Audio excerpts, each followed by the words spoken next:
One of the girls gets close to the protagonist, showing off all her assets to him. Meanwhile, the young man is pinned down on the bed by them and yells for his sisters-in-law to stay away. The other woman approaches him with a very inviting look and a smile on her face. One of the beauties calls him a fool and says that from now on, he should call them wives, not sisters-in-law. The other girl asks her hubby to be a good boy because they were going to teach him a thing or two. Our hero still tries to resist a little, but he's being pressured by the two of them. But suddenly everything changes, and he screams that he's not a fool anymore as his memories come flooding back. With that, the scene shifts to a funeral where we see a photo of Ye Junggo, who passed away at 48. We also see photos of Ye Jungwa aged 43 and Ye Xingbang aged 34. The tragedy continues with Ye Xingxing at 38 and Ye Lingshan at 27. Finally, Ye Lingzhen appears, who was only 26, and they all passed away on the same day. Inside the funeral hall, we see several men in black mourning the loss of their comrades. Just then, the three-star General Ning Yu remarks that the enemy's plan was executed flawlessly. Ye Changfeng, the head of the family, says it's not his fault, as the men of his family knew the risks involved. However, the elder realizes they were all attacked at the same time and concludes that someone is hunting his family. Our hero screams in desperation, "Don't take my Peppa Pig," as it falls to the floor. At that moment, the young man trips and falls flat on his face right in front of his grandfather. With a jade pendant he was carrying snaps in two. Immediately after, Yi Fan gets up, hugging his little pig and asks his grandfather for help to pick it up. The elder tells his grandson to hurry up and get off the floor. The family head then says that only he and his grandson are left, and that Fan will marry to continue the bloodline. The old man declares with conviction that the Ye family and its spirit will never fall. The onlookers comment that the heir is a fool, but another points out that he was once the family's Kilin son. At 15, he was already a grandmaster of martial arts and one of the greatest experts around. But everything changed 5 years ago with a car accident that left him in this state and caused him to lose his powers. Someone wonders why the daughter of the Xuan family would still marry him, even if he is a fool, but the girl's uncle stops her from moving forward and introduces himself as Wan Zhenggu with his niece, Yufei. With a smirk, he announces that the Xuan family is there to call off the engagement. The elder is so shocked that he starts to feel faint. Seeing his grandfather in distress, our hero rushes to his side, screaming in panic. Our hero then asks Yufei why she's making his grandpa upset and if she's not going to be his wife anymore. The elder collects himself and questions the young woman, saying she had always stood by him, even after the accident. The girl is speechless and can't answer the old man.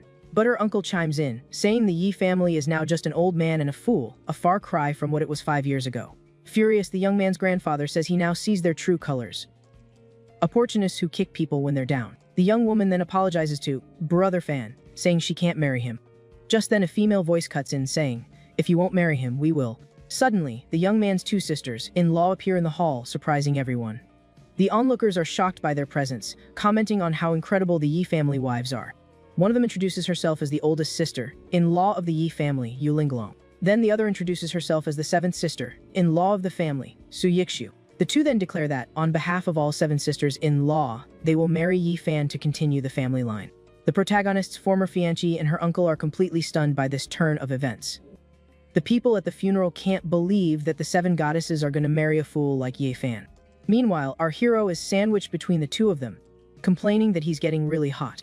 The young man complains that his chest is burning up, and the jade pendant around his neck begins to glow. The amulet then emits a brilliant golden light that completely envelops him. He then remembers that he has finally broken the 5-year seal and reached the venerable martial realm. But in his past, he was caught off guard by an unexpected attack. 5 years earlier, while trying to advance to the next level, he was ambushed, and his soul was shattered.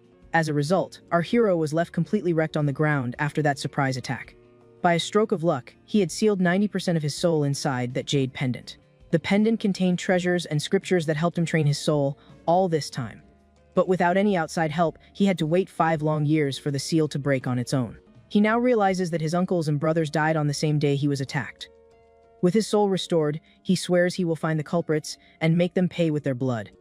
Back in the present, the young man is still complaining that it's too hot being hugged by them. The ex-fiance's uncle laughs and says he's a fool and that the sisters-in-law are destined to be widows. One of the waifus retorts that this is an internal Yi family matter and he should stay out of it. The protagonist thinks that if he reveals his strength now, the enemy will attack his family with everything they've got. He then gets an idea.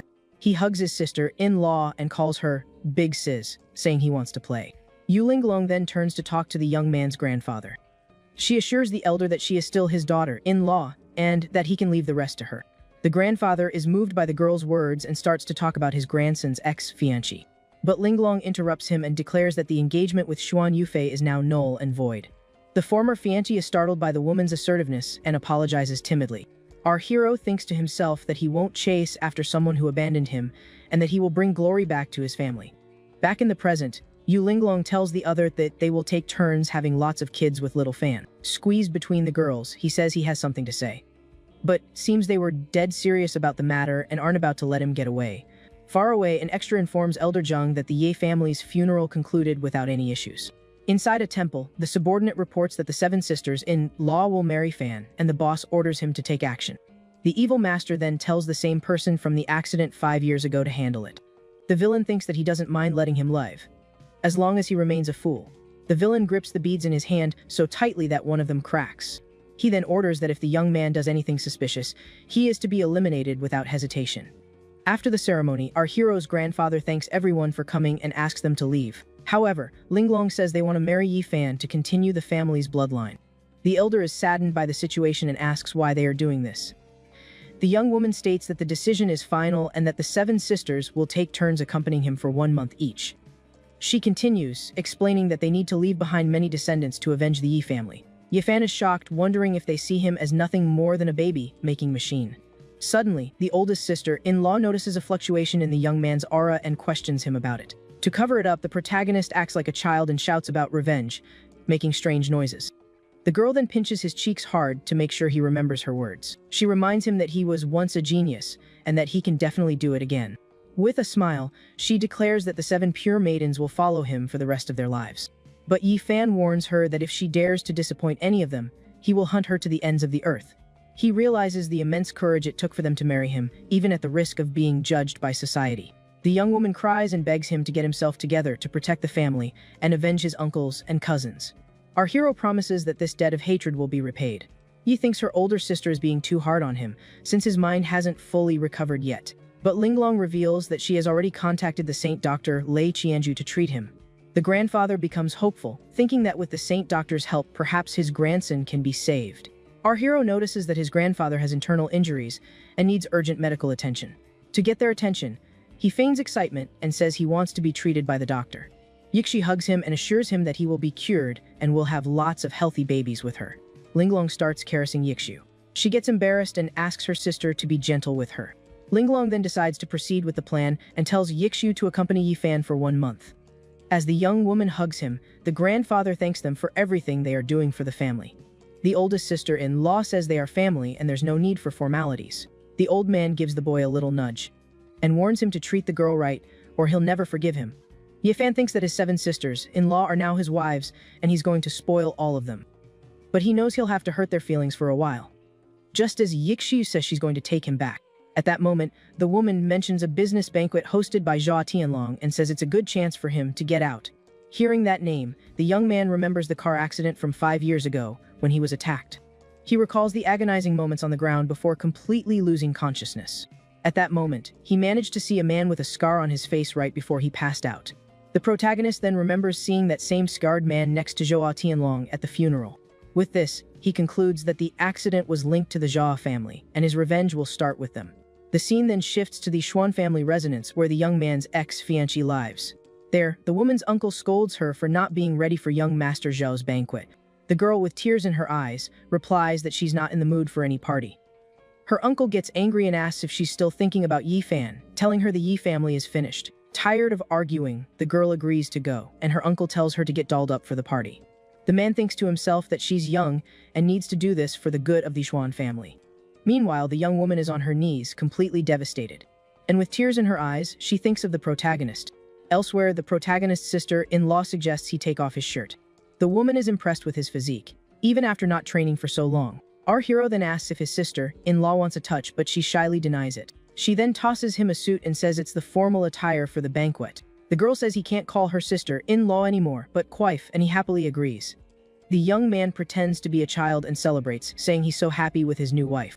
The woman thinks about how he was abandoned by his fiancé in his darkest hour. She then vows to give him all her affection and never let him get hurt again. With a warm embrace, she says that from now on, she will be his one and only wife, forever. Our hero praises her, saying his wife Yixui is the best of them all.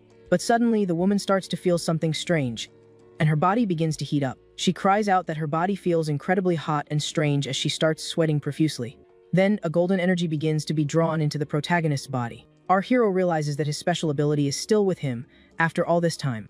He explains that this mysterious flame is the secret to how he reached the Grandmaster realm at the age of 15. Even without direct contact, the flame accelerates his cultivation countless times faster than normal, which is pretty convenient since the lucky guy now has 7 wives. Suddenly, an extra calls out to the woman, saying the family head is looking for her, and in her surprise, she shoves the protagonist away. He informs her that the head and the second master are waiting for her and asks that she come as quickly as possible. Su Yixu wonders if she's about to be judged by her family, and the man looks uncomfortable. But she appears confident and says she's ready for whatever comes her way. Our hero, thinking that the Su family is condemning her, decides to go see what's happening. When she arrives, she finds a table full of men who are giving her glares of disapproval and asking if she's lost her mind. Su Yixu then calmly takes a seat at the head of the table. One of the men, second master Su Minghao, yells at her for marrying a fool and dragging the family down with her. The girl replies that she has her own plans, but her brother accuses her of trying to sink the family. Hiding nearby, the protagonist sees that his wife is being blamed by her family because of him. One of the elders shouts that she is insolent and must be kicked out of the clan immediately. And all the other men at the table agree to expel her from the family for her decision. The second master then yells at his older brother to control his own daughter. However, the head of the family cuts him off. Just then, the head of the Su family, Su Honghai, says that he supports his daughter's decision, is overjoyed and calls out to her father, who defended her. Her father reminds everyone that 30 years ago, the Yi family saved them from bankruptcy. He then states that his daughter is not in the wrong and tells anyone who disagrees to leave. Suddenly, all the family members' cell phones start ringing at the same time. One person says a supplier is refusing to work with them, and others receive bad news as well. The family head realizes they are being made an example of. The second master complains that this is no time to be sentimental and that their partnership with the Xia family could be at risk. But the girl's father is torn between repaying a debt of gratitude and dragging his family into the mud. Her uncle then blames her for everything, saying the Su family will be ruined because of her. She says the Xia family will be at the banquet, and she will secure the partnership to protect everyone. Su Yixu says she will have both morals and profits, and she challenges anyone who doesn't believe in her to sell their shares and leave. And she affirms that she won't stop anyone who wants to go. From his hiding spot, our hero smiles, proud of his wife Yixu. Arriving at the banquet, he wonders which member of the Xia family will be there to try and help her. Suddenly, a group of men appears, and one of them calls him a fool and asks what he's doing there. Protagonist recognizes Xiao Tianlong, who has come looking for trouble. Xiao Tianlong spits into his own drink and flicks his cigarette butt into the wine glass. Then his goons also start throwing disgusting things into the drink. The guy then offers the welcome drink to the protagonist. His goons surround him, urging him to drink up to thank Brother Long. The protagonist takes the glass and pretends to be impressed by the fine beverage they've prepared. At this, Xiao Tianlong and his goons burst out laughing, seeing that he's become a complete fool. Our hero stops a passing cleaning lady and says the drink needs more ingredients.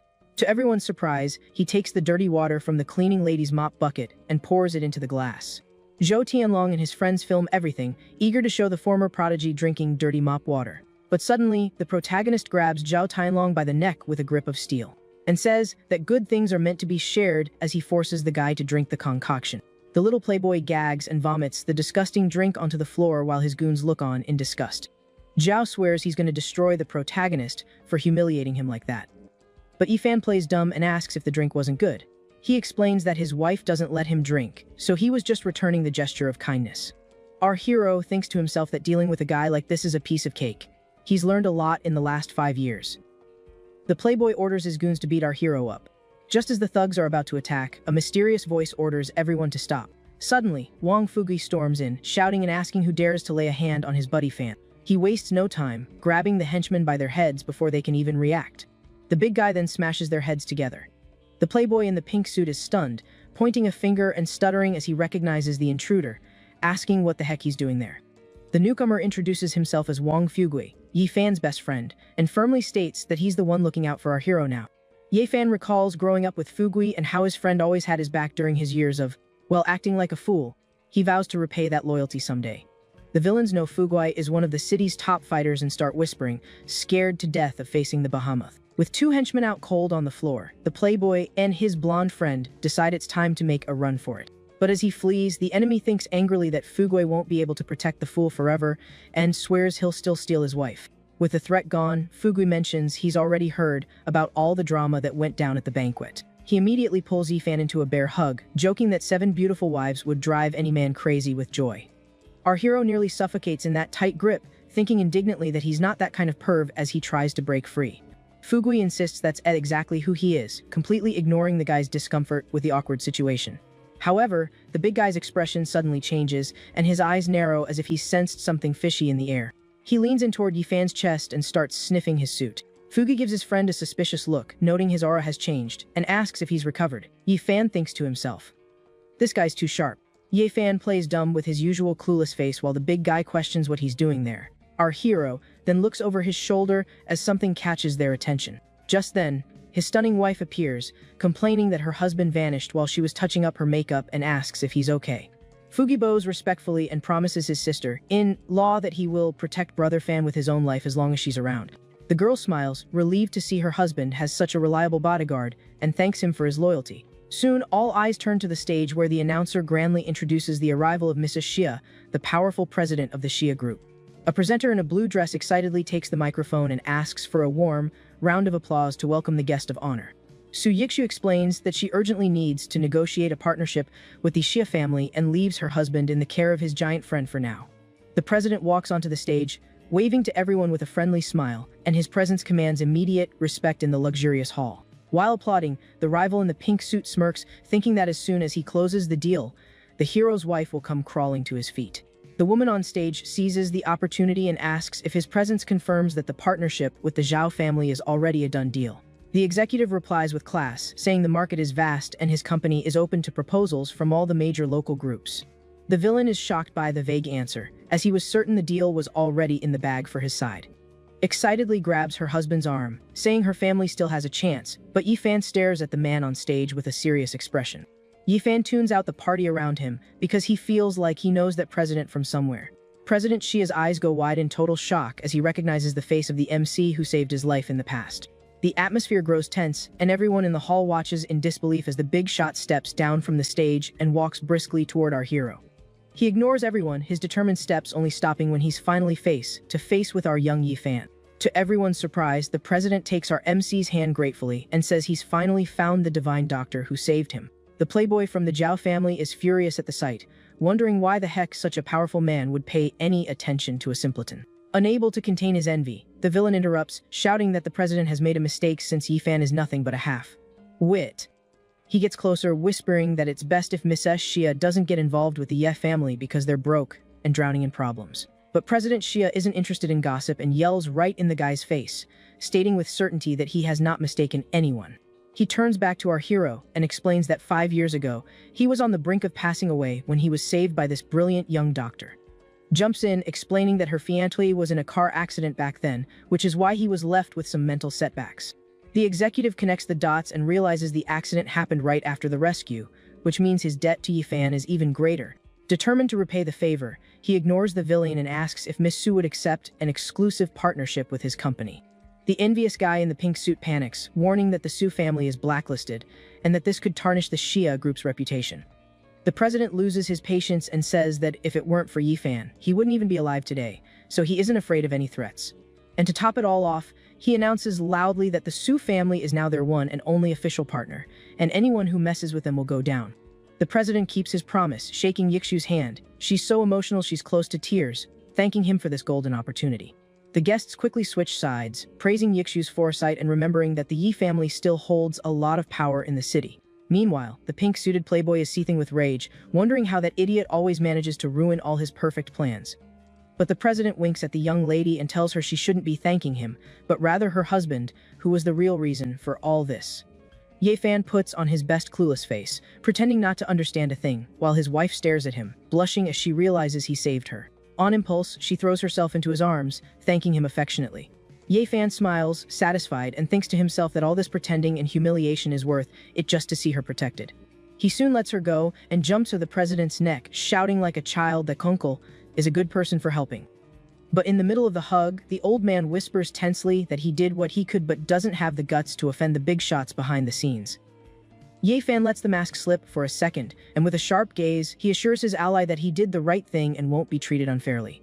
The executive pulls back in absolute shock, having just confirmed that the divine doctor is no fool and has been faking it this whole time. The president grabs Ye Fan firmly and starts to stammer that he is the divine doctor. Ye Fan cuts off the serious talk with a tight hug, yelling like a child that uncle is so nice and he wants a cuddle, faking his condition on the spot. But in the old man's ear, he whispers in a deep voice that he was set up and needs to keep up the idiot act so he won't be hunted down. Miss Xiao is floored, realizing the 20-year-old kid is a brilliant strategist and decides right then and there to ally with him in the future. He then discreetly promises the young master that he will do everything in his power to help with his plans, no matter the cost. The pink-suited playboy panics, asking about the agreement with the Xiao family, as he thought it was a guaranteed deal for them. Ye Fan gets back into character and hides behind his wife, shouting that the bad man wants to steal his wife right in front of him. The president gets the message instantly, seeing our hero's performance, and realizes this is his first mission as a loyal ally. Without a second thought, he lands a resounding slap across the face of the envious man in the pink suit, who never saw it coming. The president coolly adjusts his tie and asks when exactly he agreed to anything with that useless fellow. The Xiao family here puts a hand to his stinging cheek and cries, asking why he got hit for no reason in front of everyone. The president glares at him with contempt and says that just for lusting after another man's wife, he deserves a good lesson right then and there. He then calls for security and orders them to kick the playboy out, claiming he's drunk and being extremely rude to the guests of honor. The villain kicks and screams as he's dragged out, yelling that he hasn't had a drink, but no one pays any attention to his useless protests. With the trash taken out, the president invites the couple to a quieter place where they can finalize the deal in peace. Outside, the humiliated playboy is held up by his cronies, trembling with rage for being tossed out into the street like garbage. He angrily wipes his face and blames our hero for everything, swearing that Ye Fan will pay dearly for the shame he was put through today. Just then, his blonde friend approaches with an evil grin and asks if the henchmen are in position for the attack.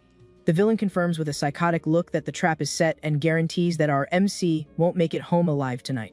While the conspiracy brews, the couple's red car glides smoothly through the deserted city streets, unaware of the danger.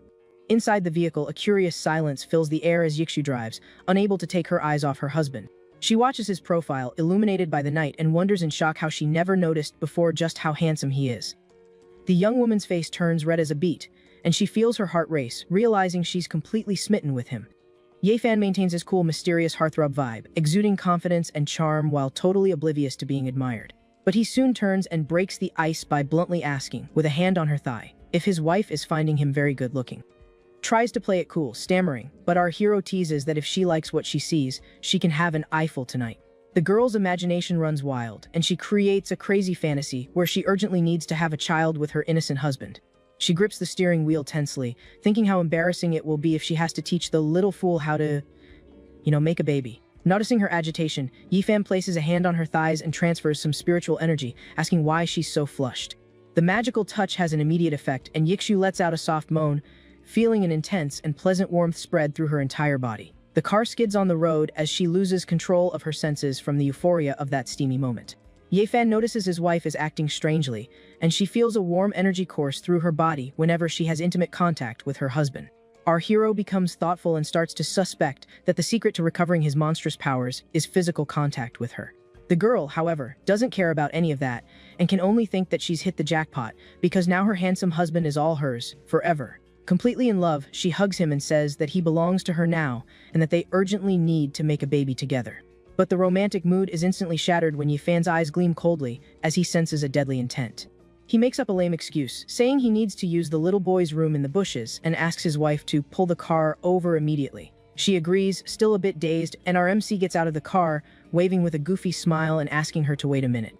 Hiding in the shadows, the villain watches from afar and can't believe his luck, seeing the idiot wander off alone, away from the safety of the car. With a sinister grin, the playboy orders his henchmen to follow him and take him out in the dark forest, without leaving a trace. Under the light of the moon, a group of guys is searching the dark woods with their flashlights. The leader of the crew is furious, yelling about how their target just vanished so quickly. That's when he spots a guy in a suit just standing nearby. The villain grabs the young man's shoulder, thinking he's caught the runaway, and says, "You're not getting away." But when the freckled young man turns around, he reveals that the man grabbed the wrong person. Frustrated, the thug lets the kid go and asks if he saw anyone dressed the same way pass by. The young man points off into the distance and lies, saying the target ran behind the rocks. The whole gang runs in the direction he pointed, while their boss mutters about what he has in store for the girl once he catches her. As soon as they're gone, a sinister smile spreads across the face of our disguised MC. Leone watches coldly as the idiots run deeper into the woods, following the false lead. Suddenly, the leader stops, sensing something is wrong, and realizes he's fallen for a cheap trick. Our hero appears right behind him, saying it wasn't a trick, but that the runaway did leave a message. The criminal turns around and demands to know what it was. With a murderous glare, Leone reveals the message was for him to wipe every single one of them out. The thug freezes in fear at that psychotic look, barely able to react. Without wasting a second, our MC moves at an insane speed, taking down the 3 henchmen in the blink of an eye. Terrified by this raw power, the leader backs away, asking who the heck this mysterious guy is. Our hero then stops, asking if they're really so dense they don't recognize him. At that moment, he starts pulling at the skin on his face, ripping off the disguise he's been wearing this whole time. Seeing his enemy's true face, the thug turns pale, realizing this is the very same Yi fan he'd always looked down on. Pure terror fills his eyes as it finally dawns on him, he messed with the wrong guy. It's a trembling finger, accusing the young man of pretending to be slow all these years. His mind shatters as he realizes the kid is a martial arts master and that his life is officially over. With a grim smile, Leone stares down his prey and warns him that their sins go way beyond just cheap insults. Then he points to the goon with the scar, recognizing his face from the scene of an old accident. Desperate, the henchman starts crying and begging for mercy, blaming everything on the young master, who gave the order. Ignoring the sniveling, our MC concentrates an insane amount of energy into his hand, causing it to burst into flames. Without a shred of pity, he unleashes a flame-charged strike, instantly turning his enemy to ash. Witnessing that was too much for the leader, who falls on his butt, and, well, let's just say he has a little accident out of sheer terror from that wick technique. Leone calmly explains that his vital energy has the attribute of incinerating fire. Our hero reveals that all this incredible power comes from a mystical flame burning within his own body. Terrified, the villain begs for his life, spilling that he was forced into it by the powerful Liu family from the capital. Hearing that surname, our MC is stunned. That family used to loyally serve his grandfather. An image of the old leader, Elder Liu, flashes through his mind. He can't believe that loyal subordinate would stab him in the back. The thug keeps talking, saying the final order came from someone even bigger and more powerful in Shangjing. Losing his patience, our MC grabs a guy by the throat, demanding to know who this mysterious big shot is. Barely able to breathe, the coward swears he doesn't know the name, that he just follows orders passed down the chain of command. Lifted by his neck, the gang leader cries and promises that if he's spared, he'll never tell a soul. Leone asks sarcastically if the guy can really keep such a serious secret. The enemy swears up and down that he can, thinking he's finally convinced the monster to let him go. But the answer comes in the form of an energy blast that consumes his body in an instant. As the ashes fall, our MC says coldly, "It's a shame, but I don't trust the living." Now, knowing who the traitors are, he decides to eliminate each rival family, one by one. Back at night, we see our protagonist watching his wife running worriedly through the dark forest after him. The waifu looks terrified, desperately screaming for him, since she usually never leaves the house for dangerous places like this. Ye-fan watches, touched, realizing that his girl overcame her fear of rats and the dark just to come after him. So, he steps out of the shadows with a smile to calm her down, letting her know everything's okay and that he's already finished his business. She sighs in relief seeing her husband is in one piece, but worriedly asks why he took so long out there. To break the tense mood, the guy points to the ground and yells, pretending there's a giant rat right at her feet. The girl jumps into her husband's arms, scared out of her mind, and asks where the so-called giant rat he mentioned went. The sly guy takes his chance to embrace his waifu, saying the creature already ran off, and even compliments how good she smells. At that moment, she turns beet red, realizing she was tricked, just so he could slyly get her in his arms. Then our hero picks up his wife bridal style and says he'll carry her to the car to ensure the fair lady's safety. As the couple leaves in a romantic mood, the scene cuts to some lookouts who were hiding in a car. The spies are confused seeing the protagonist walk away unscathed and wonder what happened to the missing young Master Xiao. Desperate, they run to the spot, shouting for their boss, but they only find an empty space and no sign of him or his goons. The news travels fast to the Xiao family mansion, where chaos erupts with the heir's sudden disappearance. The head of the Zhou clan is furious and roars, demanding to know how it's possible for 2 living people to just vanish into thin air like that. His subordinates tremble, explaining that 100 men searched the park and the river 8 times without finding a single trace. They also report that a mysterious expert took everyone down in 2 minutes and abducted the targets with extreme ease.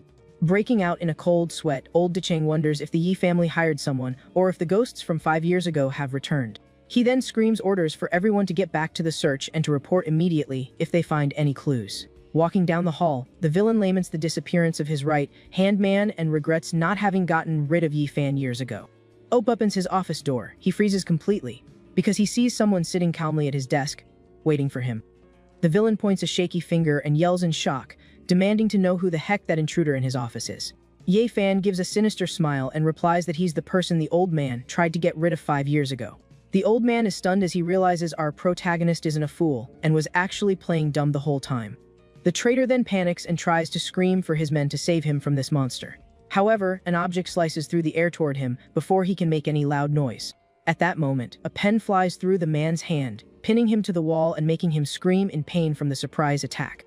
But the scream is muffled as something immediately covers his mouth, preventing any sound from escaping. Yi Fan coldly warns him that if he answers everything truthfully, he might suffer a little less in the process. Meanwhile, the goon struggles, trying to get the cloth off his mouth, barely able to breathe from sheer terror. Our hero questions if Tianlong met his end at his hands and mocks him, asking why he'd keep a killer around for the new year. Sweating bullets, the old man stammers that they were just following orders from higher-ups and that they weren't to blame. Out of patience, our protagonist cuts him off and demands to know who, besides the Wong and Li families, serves the Lu family. The hostage confesses it's only those two but warns that there are hidden experts monitoring the Yi clan. Yi Fan presses him about who the big boss behind the Lu family is, and the old man says he only knows of a certain young Master Zhou. He warns that their power is immense, that they even decide who the city's governor is, saying it's impossible to beat them. Our hero grabs the old man by the neck, telling him not to worry about that, and the old man screams he has one more clue. And he orders the guy to spill what he knows, and fast. The traitor reveals they attacked the Yi family not just for power, but because they were looking for a very specific item. Hearing this, our protagonist tightens his grip on the man's neck and demands to know what this object is, right now. However, the old man starts drooling in terror, swearing he has no idea what it is, as he's just a pawn in their game.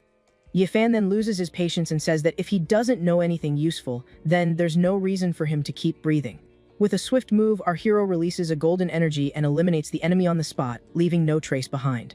The next day, the city is in shock with the news that the Xiao family was completely wiped out during the night. An elder comments that some powerful expert must have done this so cleanly to get revenge on that clan. Leng Feng, the captain of the guard, analyzes the situation, recalling that the Jiaos caused the young master's car accident. But the old man feels that's not the whole story and orders them to keep investigating, because the Ye family is still in real danger. Falls over the Su family residence. Yi Fan is lying there, figuring the tea about the Zhou family must have already spilled by now. Right then, he hears a shy female voice calling out to him. Over, he spots Yixi rocking a gorgeous dress, asking if she looks good. She's thinking it's time to give herself to our boy, and maybe teach him a thing or two. Our MC hits her back, saying she's the prettiest one out there, and Yixi gets all happy with the compliment. Still totally blushing, the lady walks up to the bed and invites Yi Fan to play. He plays dumb and asks exactly what they're gonna do, making her even more flustered. So the young lady drops the bomb that they're gonna sleep together so she can have his baby. Yi Fan jokes that they're already sleeping, but she says that's not the kind of sleeping she means. Our hero asks how it works then, and Yixu gets all clumsy, not knowing how to explain it. Full of embarrassment, she gives him a little slap and calls him annoying. Right after, the girl moves in closer and says first they gotta take their clothes off. Our boy starts stripping down and asks why she isn't taking hers off too. He complains it's totally unfair and she needs to do it too, leaving her in a panic. Yixu grabs our MC's face firmly. She kisses him and tells him to just follow her lead. And just like that, the two start getting super cozy and intense in bed. Yixu starts feeling really hot and gets all sweaty. An energy wraps around them, and our hero realizes his strength is leveling up again. He thinks this is awesome and figures Yixu's power must have evolved too. Meanwhile, outside, the guards hear everything and start chatting about the kid's energy. One of them says Miss Su is going to be blessed and that they make a perfect couple. Back in the room, our boy thanks Yixu for never bailing on the Yi family. Yi Fan then declares that from today on, she's his woman and he's gonna protect her from everything. We cut to the Su family mansion, where someone arrives looking for his pops. The young guy asks if his dad thinks Yi Fan was the one behind the attack on the Zhou family. The old man gets furious and tells his son to shut his trap immediately. He says the Yi family are their benefactors and they'd be happy if Yi Fan recovered. The guy gets worried and wonders what's gonna happen if our hero finds out the truth. The guy keeps yapping about the Yi family's assets, but his dad slaps him across the face and tells him to shut it. The old man says he already looked into it and it wasn't our hero, but someone who came back to get revenge on Xiao Decheng. The son is shocked and asks who this grandmaster-level expert could be. The old man gets thoughtful for a second while the image of the master pops into his mind. Sujin then reveals that the man's name is Fan Yi. The guy says he's never heard that name, but his dad insists that the guy's skills are what matter. The young man starts sweating bullets and seems to get what his dad is planning. The father then says they need to find this Fan guy to handle some important business. The guy realizes his dad wants to hire the expert to wipe out our MC and the whole Yi family. All hyped up, the son runs off to carry out the order while the father watches. With an evil look, the old man thinks Yi Fan's lucky days are numbered. The next morning, we see our hero and Yikshu snuggled up in bed after the night they had. Yikshu looks like she's on cloud 9, with a smile on her face as she rests in Yi Fan's arms. But the romantic mood is shattered when a maid knocks on the door, saying he has a visitor. Startled, Yikshu wakes up, but our boy holds her and pulls her right back into bed. Even so, Yi Fan couldn't care less about any visitor. He just wants to spend more time with her. Yikshu gets all flustered by the situation but asks who could possibly be looking for him so early. The maid replies that it's Miss Xuan Yufei, and the two of them are completely shocked by the news. Filled with jealousy, gives our MC a sharp pinch on the cheek, making him yelp in pain. She glares at him and points out that his ex-fiance is right outside waiting for him. Our hero seizes the opportunity and playfully asks if his wifey is getting jealous, but she denies it on the spot. So, he dares her to go down with him to see Xuan Yufei, since she's supposedly not worried at all. The couple then gets dressed and leaves the room arm in arm to meet their unexpected guest. Outside, they find the ex-fiancé standing there, looking none too pleased as she stares at them. Xuan Yufei feels a pang of sadness, seeing what a beautiful couple they make together. Yikshu immediately goes on the defensive, asking why she came back and if she's here to make fun of Yi Fan again. Yufei steps closer and says she came to apologize, explaining that everything was her uncle's fault. RMC then thinks to himself that she really does have a weak personality and was probably forced into it. A luxury car pulls up, and a young man calls out Xuan Yufei's name. Right after Li Yunyang, the master of the Li family, gets out of the car, having been looking for her. Li Yunyang then grabs her by the arm and invites her to the movies, leaving Xuan Yufei completely surprised. She gets annoyed and asks who told him she was here, already suspecting her uncle. Fan is furious because he was just about to forgive her, but it looks like she chose the Li family, his enemies. Yikshu. He must be heartbroken. She then steps in front of him and accuses the ex-fiancé of coming here just to show off, not to actually apologize. Yikshu declares that she is Yi Fan's woman now and tells Xuan Yufei not to bother him anymore. At that moment, to make things crystal clear, she turns to Yi Fan. And without a second thought, Yikshu plants a huge kiss on him right in front of everyone. Xuan Yufei is utterly shocked, realizing that the two of them have already reached a whole other level of intimacy. The kiss continues, leaving his ex-fiancé even more speechless and unable to react. Then, with a victorious look, tells Xuan Yufei to leave if she knows what's good for her. At this, our MC wraps his arm around his wife and says that since she didn't want him, he is someone else now. He even taunts her, saying he has 7 wives and that they are all much more beautiful than she is. Xuan Yufei is devastated by his words but says that if he's happy with her, then that's all that matters. With tears in her eyes, the ex-fiancé wishes them happiness and leaves, completely heartbroken. That Li Yunyang guy is left totally confused, calling after her, trying to understand what just happened. But Xuan Yufei angrily shoves him away and tells him to get lost, making him drop the bouquet of flowers on the ground. Xuan Yufei runs off, and her wannabe suitor chases right after her, trying to catch up. Our hero just watches and thinks that some mistakes, once made, can never be undone. Over at the Liu family mansion, someone is asking if this Xia Hao guy has lost his mind. Li Ran, the head of the family, is furious that he sided with the Yi family and cooperated with the Su group. One of the subordinates explains that the reason was to repay a life debt that he owed. The boss doesn't care about the reason and says that to make an example of them, the Su family must be eliminated. He orders them to join forces with the Wang and Li families to destroy the Su group and ruin Yikshu's reputation. With a wicked smile, he thinks to himself that this time, he'll see who dares to side with the Yi family. Fugui says goodbye to Yikshu at the mansion and promises to take great care of our guy. Meanwhile, our MC's wife tells Yi Fan to be good, saying she'll come get him after she gets off work. Our boy waves back to his wife, telling her not to forget to pick him up later. And just like that, the two of them head away from the mansion. But the second they're alone, Fugi tells our hero to drop the act, since no one else is around. He gets all excited and compliments his friend's performance at the banquet, playing the fool to trick everyone. On top of that, the big guy asks if the downfall of the Xiao family was his doing too, and Yi Fan thinks to himself that his friend is way too sharp. But our hero's expression turns serious. He knows his family has a ton of enemies, and he can't get Fugui tangled up in all of it. So, he goes back to playing dumb, showing his empty pockets and leaving his friend completely baffled. Fugi gets frustrated but says that if he doesn't want to talk, that's fine, he'll just play along and pretend he believes he's still a simpleton. Changing the subject, he says he's taking our hero to a place they used to go to reminisce about the good old days. The friend immediately pictures a spot filled with gorgeous women fawning all over our MC. Ye-fan, however, starts to panic, thinking he can't go to that kind of place. He's a married man now. But Fugi just brushes off his friend's panic and says he'll find out when they get there. And so they finally arrive at their destination, a large building downtown. Fugai then asks if our hero remembers the place, mentioning they used to come here all the time.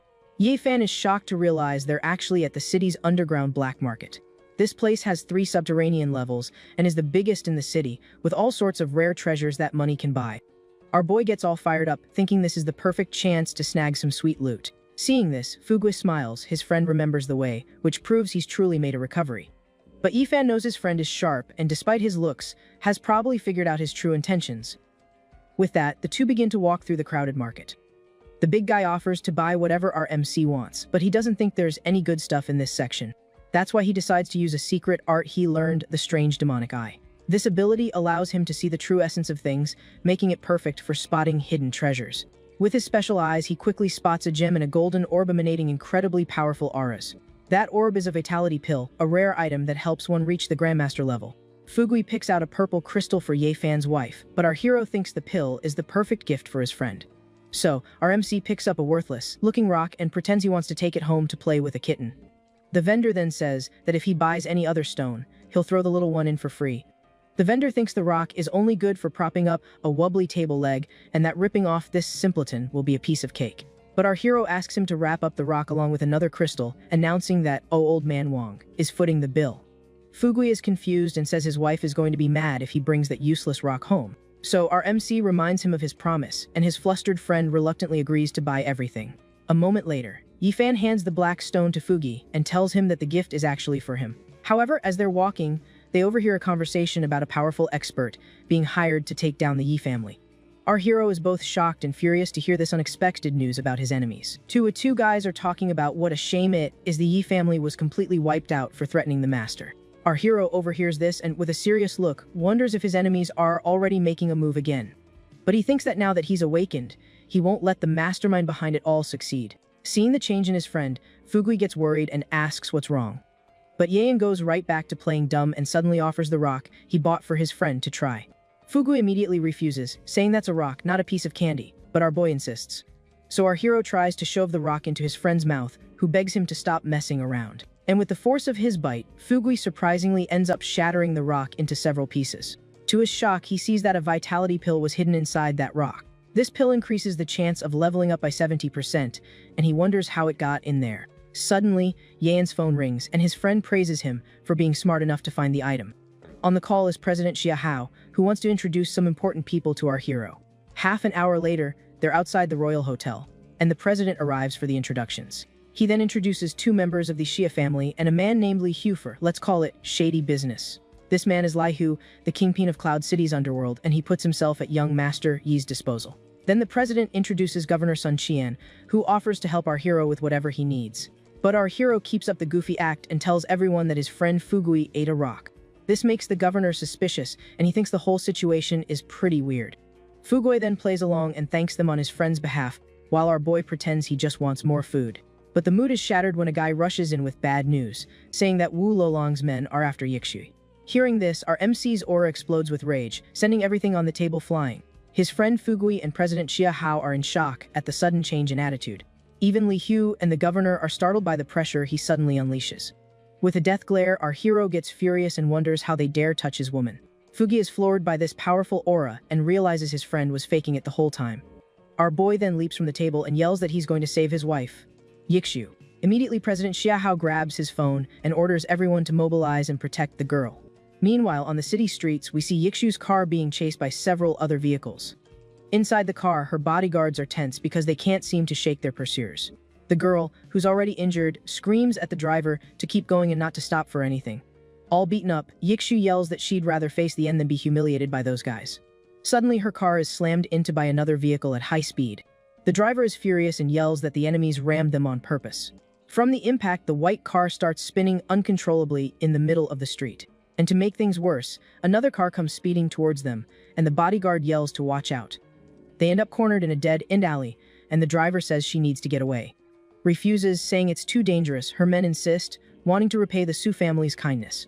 So the two bodyguards get out of the car, ready to fight, and tell her to get out of there, fast. The girl runs, telling them to be careful and promising she'll get help. But as she's running, one of her protectors is hit, and she looks back in shock. Right after, two goons with knives block her path and tell her she's not getting away. Is now completely cornered. But while our main character is at the black market, the scene cuts abruptly to his wife, Xiao, who's in some serious trouble. One of her bodyguards desperately yells for the thugs to back off and let the young lady go. He's shocked to see his comrades being easily taken down by the enemies. Then, the leader of the henchmen, known as Wu Lolang, shows up and complains that they haven't secured the targets yet. In the blink of an eye, the remaining thugs surround and take down Xiao's last bodyguard. Wu Lolang approaches her with a malicious grin and tells her to stop fighting and just have some fun with him. One of his men reminds him that the higher-up's order is to eliminate her, and that torturing her would earn him some major props. Even injured and scared, Xiao grabs a sword and yells that she won't let them lay a single finger on her. The henchman with the mohawk steps forward, saying he'll hold her down for the boss to have his fun. However, she surprises him with a swift move, striking him with the sword before he can even react. The man panics and screams in pain, wondering how the heck she knows kung fu. Shu herself is surprised by her own strength, questioning how she suddenly became so strong and fast. She then remembers the night she spent with Yi Fan and the energy that flowed through her body. With this realization, Xiao is certain that if she got stronger, Yi Fan must be even more powerful and is just playing the fool. Annoyed by this turn of events, the boss orders his men to take her out at once to avoid any more trouble. The henchmen close in on Xiao, who, despite being cornered, yells at them not to come any closer. However, one of the men attacks with full force, knocking her weapon far away. On the ground with nowhere to go, she faces the three thugs as they prepare to deliver the final blow.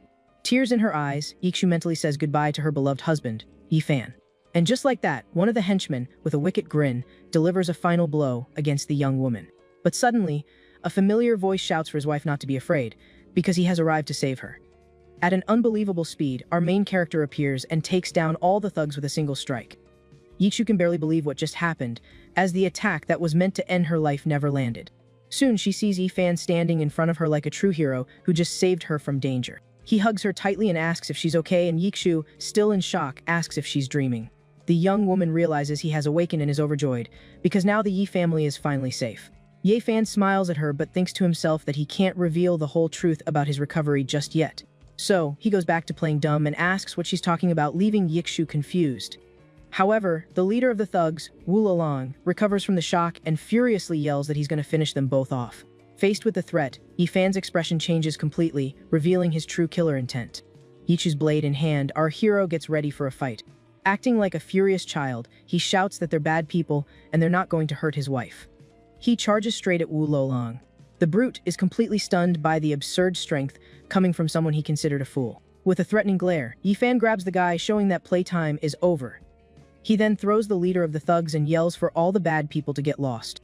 Right after, our main character unleashes his anger on another henchman, beating him without mercy. The commotion catches the attention of Fugi's men, who watch, completely flabbergasted. Jaw drops, unable to understand where all of her husband's strength came from. It turns out that Fugi and his men had just arrived and rushed over to see what was happening. They find the thugs on the ground and are shocked to see the damage Yi Fan did all by himself. Fugi looks at his friend and wonders if he's finally going to reveal the truth to Xiao.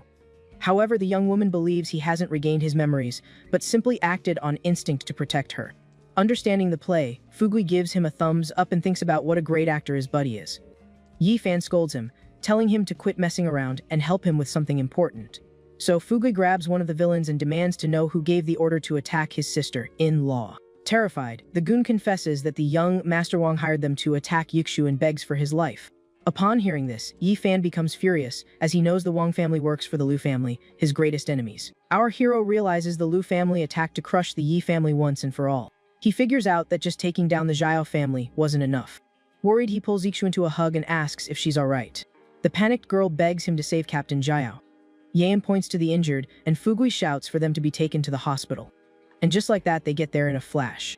In the hospital room, Yan is next to the captain, who's all wrapped up in bandages. He wakes up and worriedly calls out for the young miss. But our hero calms him down, saying Xiao is fine and was just a little shaken up. But suddenly, the captain notices something, and his eyes go wide with shock. He then points at Yan and yells that he's no longer a fool. Our protagonist confirms he's awakened, but asks him to keep it a secret. The captain promises to keep his secret while Yan helps calm him down a bit. Our hero says the captain is a loyal guy, and he needs someone he can trust. So, as a reward, he's going to help him break into the martial realm. Then our hero unleashes his golden energy to help the injured man. This energy surrounds the captain, who yells out as an insane heat spreads through his body. And with his eyes wide, he can't believe what's happening. Because in an instant, all his injuries simply vanish. Yan explains that he has now entered the martial realm, and is no longer just some nobody. Grateful, the captain bows and swears to protect Yikshu with his own life. Our boy even hands him a vial of pills to help with his cultivation. Meanwhile, in another mansion, someone reports that the Xiao family has been wiped out. This is Xu Dong, who's complaining that without the Zayos, they can't attack the Yi family anymore. His father, Zhu Jian, explains that their company is full of people loyal to the Yes. So, the young man suggests they hire someone to take out the old man and the fool. He's heard of a grandmaster named Fan Yi who would take the job.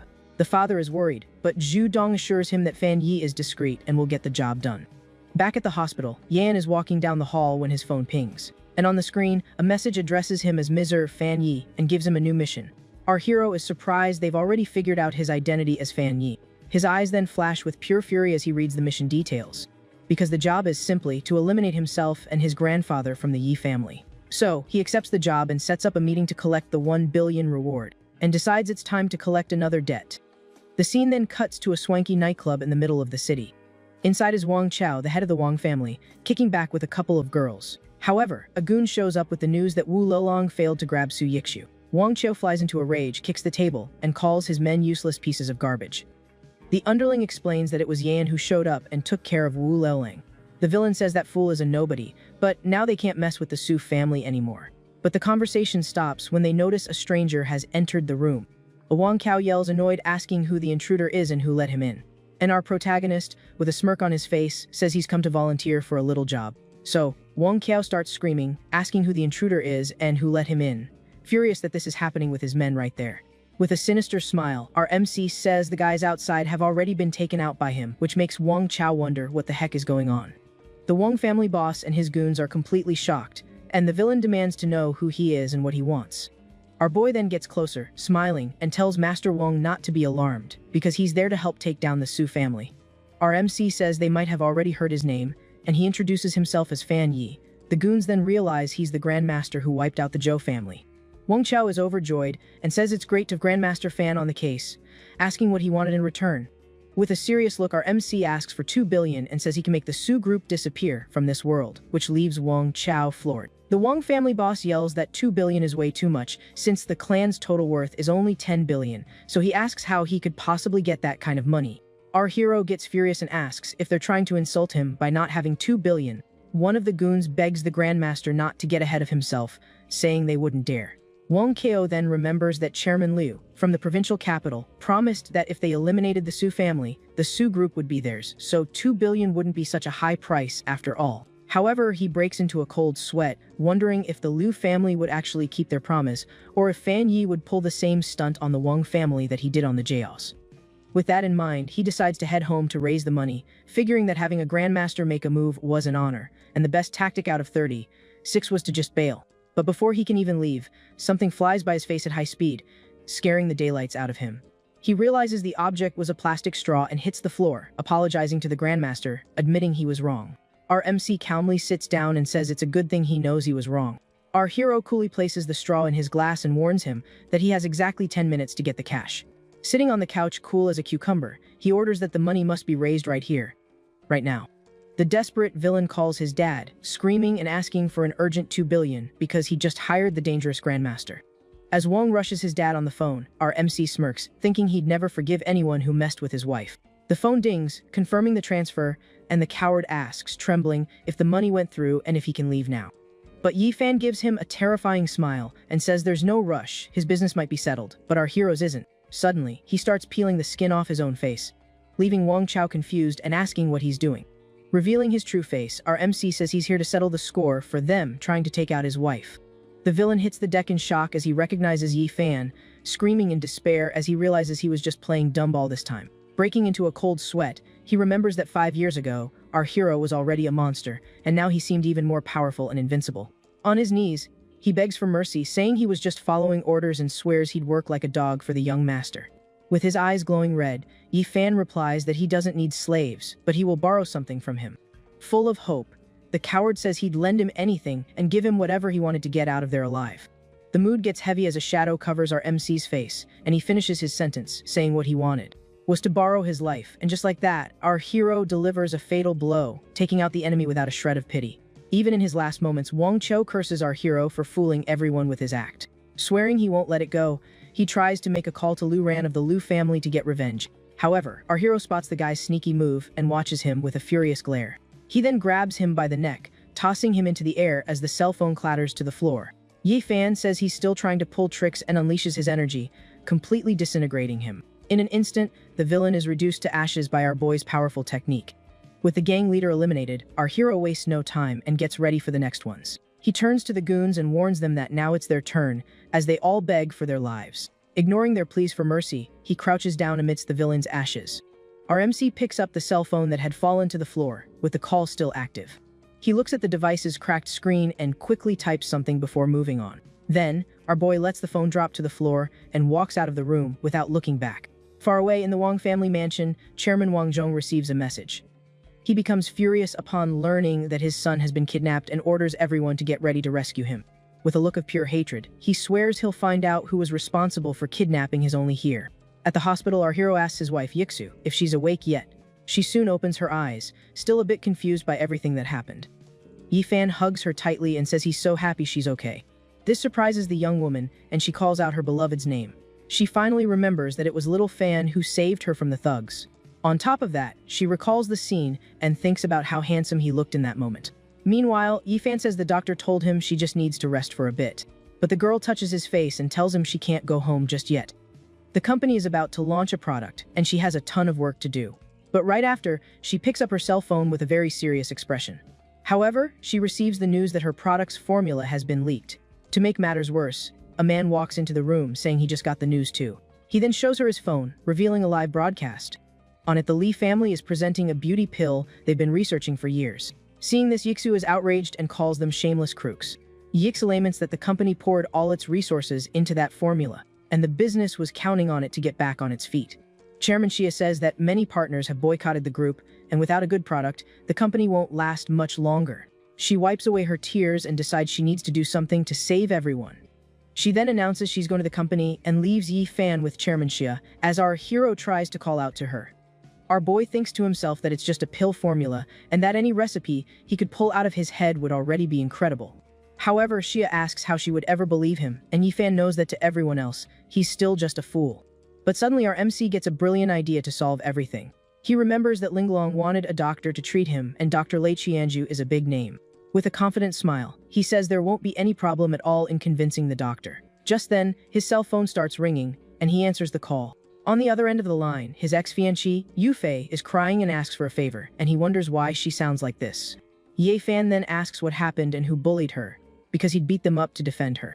The young woman replies with a choked voice that he's the only one who ever treated her with sincerity. She's sitting on her bed, looking very sad and vulnerable about the situation. Then she reveals that her uncle wants to force her to marry Li Yunyang and begs Yi Fan to save her. Hearing Li Yunyang's name again makes our hero furious, since the guy already harmed the Ye family and now wants to force himself on Yu Fei. With a smile, he tells his ex-fiancée to come pick him up because he'd help her teach that guy a lesson. A short time later, Yu Fei finds him, and the two stand in front of a building. With a sad face, she calls him Brother Fan, seeming regretful. She explains that her uncle forced her to break off the engagement because her father needed money for his treatment. Our hero remembers that her father had an accident, and her uncle now controls the company and the family's finances. She declares her love for him, saying she has always loved him and waited for him for 5 long years. He then thinks that despite everything, he has a greater purpose for being there, and decides to just go with the flow. Suddenly, someone announces that the bride is arriving and asks Master Li to go receive her. With a confident smile, our hero takes her by the arm and says it's showtime. Li Yunyang receives congratulations on his engagement, thinking to himself that Xuan Yufei will have to get into his bed. Furthermore, he plans to seize the power behind her mother, and then the Liu family will be nothing. Suddenly, the bride approaches and calls his name while he's already fantasizing about her. But he's shocked to see that it's actually Yi Fan accompanying the girl. Li Yunyang then gets furious and asks why she brought that fool to the party. At that moment, a voice interrupts him, and his friend Fugi gets out of a car, looking very annoyed. He warns him that his brother's name is Yi Fan and threatens to slap him if he calls him a fool again. But Li Yunyang scoffs, saying the Yi family is finished, and the old man and the fool would be kicking the bucket soon. Without a second thought, Fugui keeps his promise and delivers a hard slap right across the groom's face. The groom falls to the ground screaming in anger, while Fugui stares him down with a menacing look. The big guy thinks to himself that he's not afraid of a piece of trash with no martial arts strength like him. Yufei's uncle appears and asks them to calm down since it was a day for celebration. He thinks that the important guests have arrived and wonders how she got involved with them.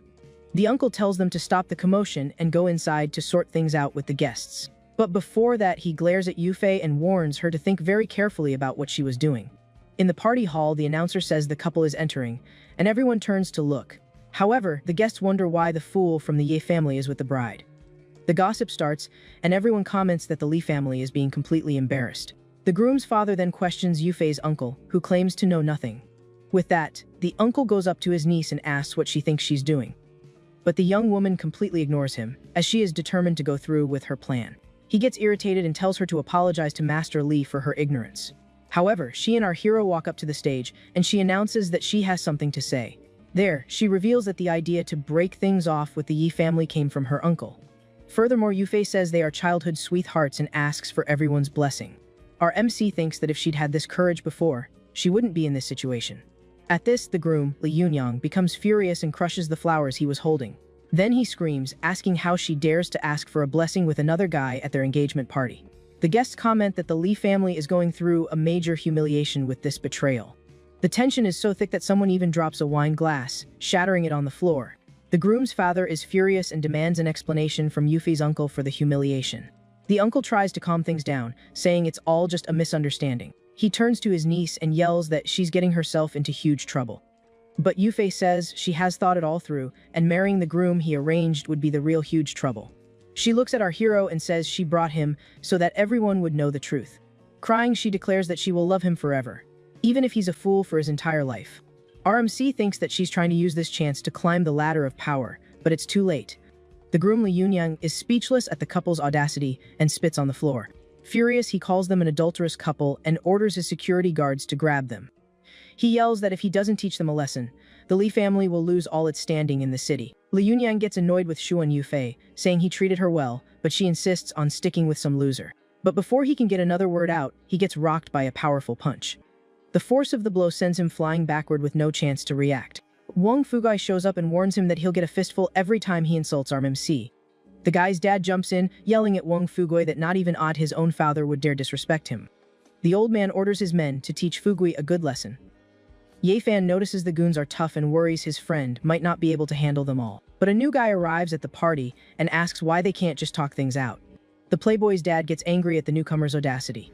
Next thing you know, the mustached man pulls out a large caliber gun and slaps it on the table to make a point. Mustache guy says this is what civilization looks like, and with it, he can solve whatever he wants. With the gun pointed at them, the father and son completely lose their nerve and scream that they give up. After settling the beef, Mustache guy turns to Yi Fan and invites him to head back. The ex-fiance is stunned to see that even though everyone thinks Yi Fan is a fool, he has some seriously powerful connections. However, as our hero is leaving with his ex-wife, one of the extras grabs her by the arm and tells her to wait. Her uncle threatens her, reminding her of her father's situation at the hospital. Xuan's father is indeed in critical condition, with someone ready to pull the plug on his life support. Xuan panics and screams, asking Zhuan Zhenggu what on earth he's doing. The evil uncle says she forced his hand and reveals that her father was given a poison to keep him from ever waking up. Heartbroken, she remembers that this man is her own biological brother. Wan Jungu couldn't care less and says it's his turn to control the company as Xuan collapses to her knees, utterly defeated. He gives her 10 seconds to agree to marry Li Yunyang, or her father is going to kick the bucket. Xuan is crushed on the floor because she thought she could finally be with Yi Fan again. She looks over at our protagonist, who is completely confused by the whole situation. Li Yunyang takes the opportunity to mock Yi Fan, who is walking over to his ex-fiance to see what's wrong. But Li Fan is useless. Yunyang moves in to strike him. But Xuan Yufei throws herself in front of our hero to protect him, screaming at Li Yunyang to stop immediately. Ye Fan is visibly surprised by his ex-wife's protective gesture. The furious playboy shouts that Yi Fan will pay for ruining everything and that he was already planning to attack the Ye family anyway. He calls Yi Fan reckless as all of Yi Fan's friends look on stunned. Ye Fan thinks it's better if his friends stay out of it, because he's going to take care of this playboy personally. So our MC says it's time to teach the Li family a lesson. Li Yunyang charges forward with a punch, yelling for Yi Fan to stop hiding behind a woman. As the punch flies toward her, Xuan Yufei panics, screaming for him to stop. But our hero slips past Xuan and scoffs at his rival, asking if that's all he's got. Seeing the blow about to land, the ex-fiance worriedly screams Yi Fan's name. Wang Fugi tries to help but is held back from intervening. With a cold stare, our protagonist prepares to counter the enemy's attack. In a swift move, Yi Fan dodges Li Yunyang's blow with zero difficulty. He easily catches his rival's fist, stopping the attack completely. Yi Fan asks if the playboy was trying to swat a mosquito on his face. Discreetly, our protagonist sticks a golden needle into Li Yunyang's arm. Inside his body, it absorbs a corrosive green energy. Li Yunyang panics and wonders what the heck is happening. He backs away scared and asks what Yi Fan did, but our hero plays dumb, continuing his idiot act. Li Yunyang says his arm hurts and accuses our hero of playing innocent. But when he looks at his arm, he only sees a small red dot and wonders how it can hurt so much. Yi Fan thinks to himself that his needle not only carries martial arts force, but also a corrosive power. The playboy threatens to finish him, but our protagonist hides behind Xuan, faking fear. Xuan falls for the act and defends him again, yelling that he should be ashamed for blaming someone in Yi Fan's condition. The guy's father tells him to stop and not to get his hands dirty on his engagement day. The parents of the bride and groom exchange tense glances as the situation spirals out of control.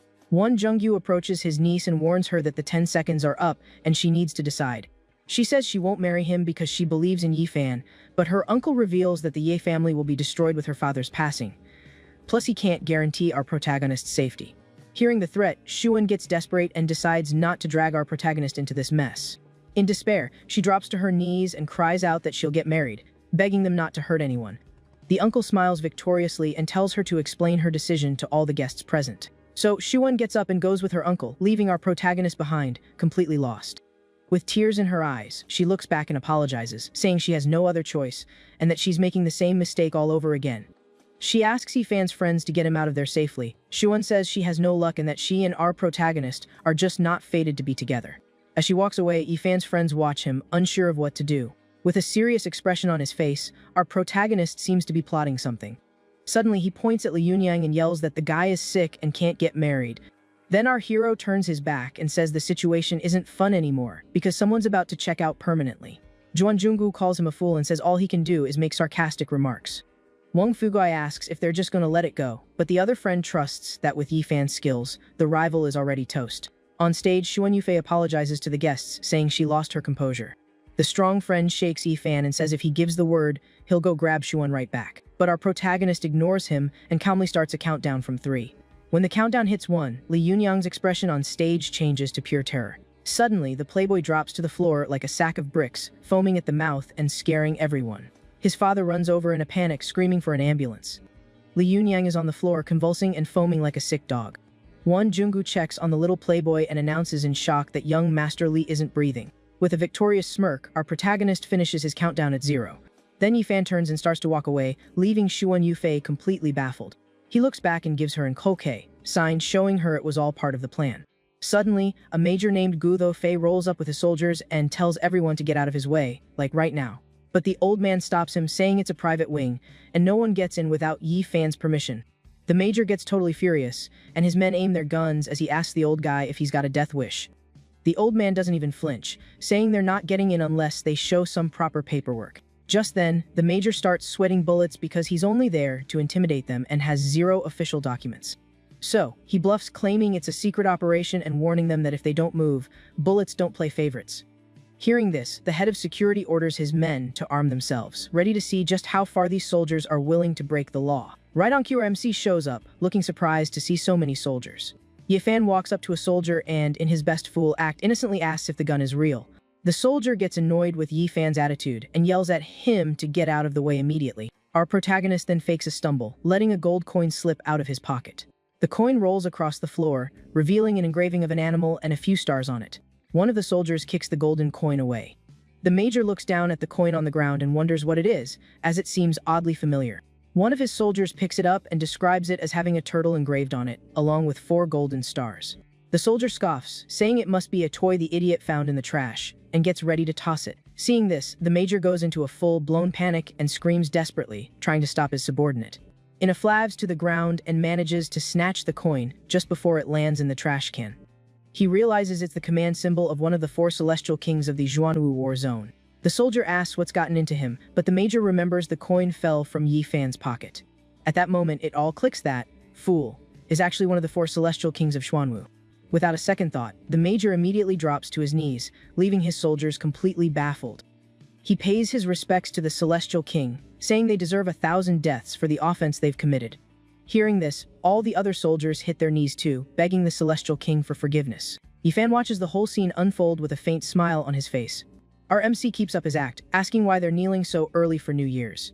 The desperate major begs for forgiveness, saying they failed to recognize his highness and offended him. Yifan takes the coin back and, with a childish grin, says it's super shiny and must be valuable. He leans in close to the major and whispers for him to keep it a secret, otherwise, other people might come to steal his gold. The military man is utterly confused, unable to tell if our protagonist is a genuine fool or just pretending. But for a split second, Yifan's mask slips and his gaze turns cold and menacing, sending the major into a panic. The major finally realizes that the young master of the Yi family isn't an idiot at all, he was playing dumb the whole time. He then takes his leave, promising to obey the Celestial King's orders, while our hero gives the soldiers a goofy wave. Before leaving, the man warns our protagonist to be careful with Xuanzhenggo, confirming he was the one who set everything up. Wang Fugui then asks if that's the symbol of a Celestial King, which represents authority over the empire. Our protagonist snaps back into character and hides the coin, saying his friend wants to steal his precious gold too. From a distance, an old man watches the scene of Yi Fan and his friend goofing around in the hallway. The man laments that Xuanzhenggo ruined his chance to have a son-in-law as incredible as our hero. He's worried because Yi Fan asked him to pretend to be unconscious, and now he can't warn his daughter about the danger. Still, the old man gets out of bed, looking determined to do something about the situation. Suddenly, he hears her voice and his face lights up with a smile as he sees his daughter, Yufei, has finally arrived. His daughter rushes in, desperately asking about her father's condition. Wang Fugu reassures her, saying that Yi Fan already scared off the goons sent by her despicable uncle. Yufei looks at our protagonist with gratitude and says with a choked-up voice that he's helped her once again. In a Russian, she hugs and kisses him. Yi Fan pushes her away, saying Yukui told him not to kiss other girls, and since she's not his wife, she can't kiss him. Yufei bursts into tears, blaming her own cowardice, and saying she's no longer worthy of being his wife. Seeing this, Wang Fugu tries to comfort his former sister-in-law, asking why she's tormenting herself like this. But Yufei stands up determined, and swears that for the rest of her life, she will belong only to Yi Fan. Our protagonist shuts her down on the spot, saying she dumped him first and that his wife, Yiki, has already promised him a son. The ex-fiance is completely floored, realizing the two have already had a much more intimate moment. Beet red, she can hardly believe it. Desperate, she grabs his arm and says that whatever they did, she can do it too. But suddenly, a female voice calls his name, and his wife, Su Yikshu, shows up right in the middle of the drama. Yikli does not look happy with what she's seeing, and Yi Fan panics, thinking about the heap of trouble he's in. Yikui pulls him to her side and says she already knows how the ex-fiance betrayed him and that he should never look at a woman like her. She advises her to leave, as the older sister-in-law Linglong is on her way back and won't be nearly as kind. With tears in her eyes, Yufei says she'll work hard to change his mind and that she'll be back for him. As soon as the ex is gone, our protagonist excitedly asks if wife Linglong is really coming. His wife pinches him and says Linglong is bringing the holy doctor to cure him, and he still has the nerve to be flirting. Our protagonist thinks that with the holy doctor's support, he can finally help his wife Yikui's company. The scene then cuts to an airport late in the afternoon, where a plane is about to land. There, our protagonist and his friend Wang Fugiai anxiously await the arrival of wife Linglong. One of the bodyguards warns everyone to stay on high alert, as many enemies don't want to see Yifan recover. Wang Fuga questions if the enemies would be crazy enough to attack the holy doctor, a national treasure. The guard confirms that between 20 and 30 suspicious individuals, including martial arts masters, have been spotted nearby. With this, Yifan realizes his own strength isn't enough, he needs loyal and capable subordinates. He then exchanges a knowing look with the head of security, who seems to understand the young man's plan. The security chief orders his men to take out the small fry first and leave the stronger ones for him to handle. Our protagonist then looks up at the flight information board, waiting for the arrival. With a determined look, he braces himself for whatever is about to go down at that airport. Elsewhere, a chubby henchman informs his boss that they've lost contact with most of their men.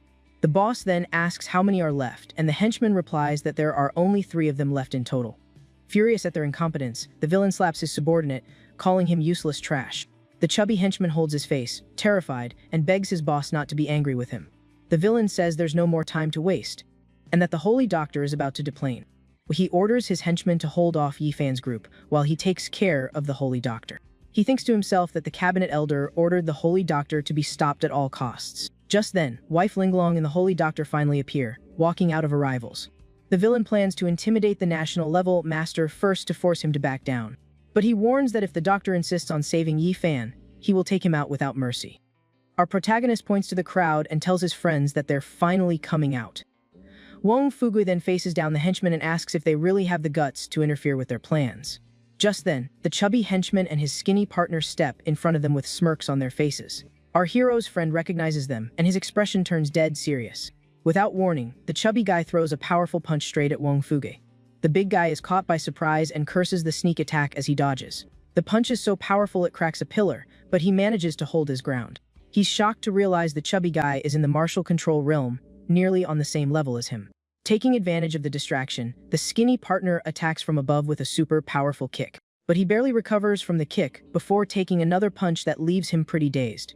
One of the bodyguards worries about him, but Wong Fugui gets back up, saying he's just peachy, despite the black eye. He then realizes that fighting two martial arts masters at the same time is going to be a real tough fight. Meanwhile, the main villain sprints through the crowd, taking advantage of the distraction from the fight. Yi Fan follows him, playing the fool and shouting for the guy to give back the toy he took. Back at the fight, the chubby guy lunges forward with a powerful punch, yelling for his opponent to just die already. But Wong Fugui braces himself and blocks the blow with his crossed arms, showing his strength. From a distance, our protagonist discreetly flicks a needle toward the henchman. The needle flies through the air and hits the chubby guy square on, who doesn't even notice what happened. Suddenly, he freezes completely and wonders in a panic why his body won't move. Wong Fugui is also confused, seeing his enemy just standing there mid-attack doing nothing. But he doesn't waste a second and realizes this is the perfect opportunity to counterattack with everything he's got. With that, he unleashes a devastating punch that lands right on the chubby henchman's face. The big guy is thrilled, thinking his own imposing aura can paralyze enemies from a distance. The skinny partner panics, knowing that's impossible since Wong Fugui is at the same level as they are.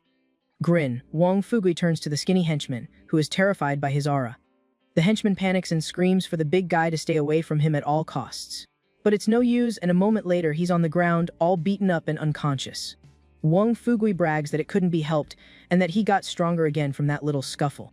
Suddenly, he hears Yi Fan's voice shouting that the villain stole his toy, and he takes off running. Our protagonist continues his act, chasing the enemy and yelling for him to give back his toy. With the crowd joins the chase, shouting to stop the guy who steals toys from a kid. The villain is furious, wondering when he ever took the crazy idiot's toy. He thinks he has no time to waste on these fools and needs to regroup with his allies. So, he decides he'll get rid of our hero first to proceed with his main plan. He uses a divine movement technique to quickly escape the crowd and Yi Fan. The villain boasts that this rapid movement technique is his signature skill. But to his surprise, he hears Yi Fan's voice shouting right behind him to give back his toy. Our protagonist appears right behind him and, with a smile, asks why he's running away.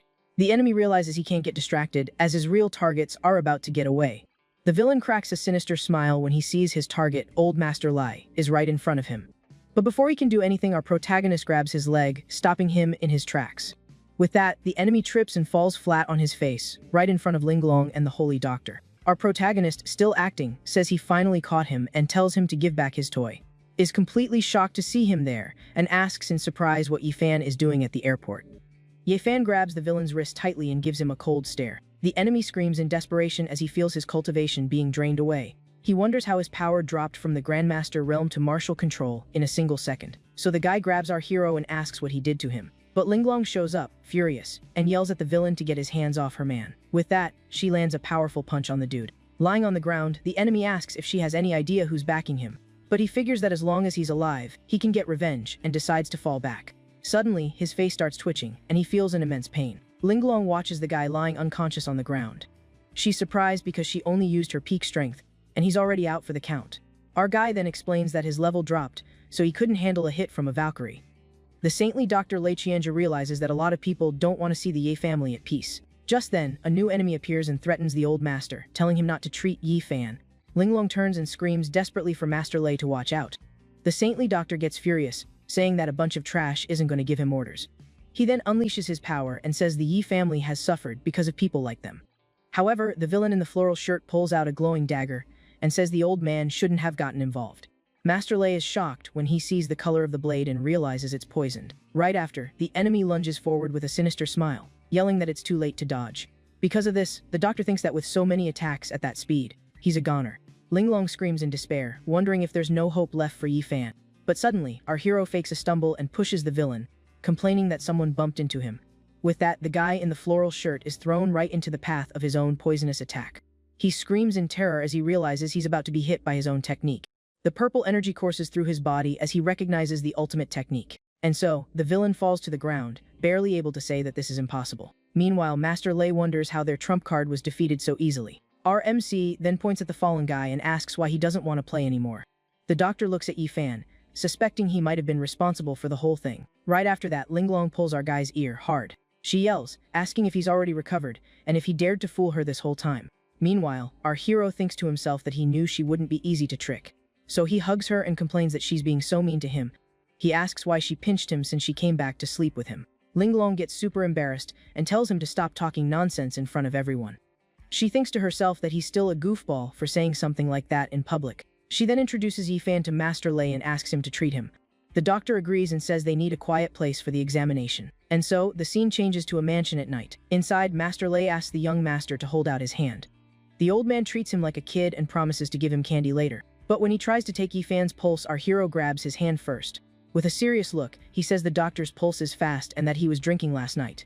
Master Lei is shocked and asks how he knew that, realizing he's no fool. Yi-Fan then confirms that he has already recovered, but can't reveal it to others just yet. The doctor is stunned, realizing it was him who saved him at the airport using an incredible technique. Our hero takes the opportunity to say he needs the old master's help with two important things. Master Lei wonders how he could possibly help someone with such superior skills in medicine and martial arts. Yi-Fan explains that he's in a tough spot with little support, which is why he needs his help. Being an old friend of his grandfather, the doctor agrees to help in any way he can. Our guy is happy and asks him to give a new beauty formula to Yikshu's company. Master Lei says he doesn't have one, but our hero reveals that he has one right here. He then writes down a formula for a beauty cream from an ancient text with very specific instructions. The doctor is shocked by the combination of ingredients, as it's a completely new method. He's amazed and says that seeing this lost formula has made his whole life worthwhile. He then bows and promises to do whatever Yi-Fan asks, no matter how dangerous it is.